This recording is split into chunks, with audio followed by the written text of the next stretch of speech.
When you start up Maya, you may get something which looks similar to this layout screen-wise. The one tool you always want open all the time, or most of the time, is if you come up here, it's the channel box. The channel box is your friend. Okay, it gives you all information about what you're doing. So what we're going to look at here is putting some basic polygon shapes into a scene. So let me pick a cube, and you see a cube will instantly appear. If you've got a slightly older version of Maya, you may need to drag it out and drag it up.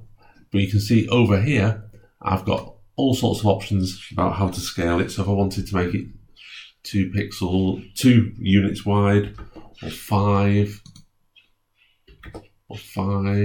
or make it thinner, 0.5, I can change all of those. I can change the rotation. So let's put 45 degrees on it. So I can put objects in, okay, and I can also move them about over here using the move tool. So if I click over here, this tool here is the move tool. Again, it may look slightly different on older versions, but just work up from the bottom here, because you've got the resize tool here and the rotation tool there. So the third one from the bottom is the move tool.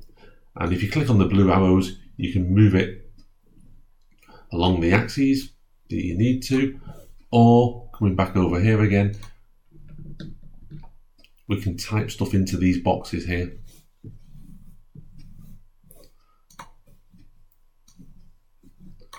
And move it around here. So you'll notice as it moves in the scene, those numbers change. We could, in theory, change it on those. So if I put 5 in there, it moves it around the scene. So that's putting objects into a scene. There's obviously lots of basic objects to play around with. So I'll put a sphere in next. And again, usual thing, I can play around with its scale.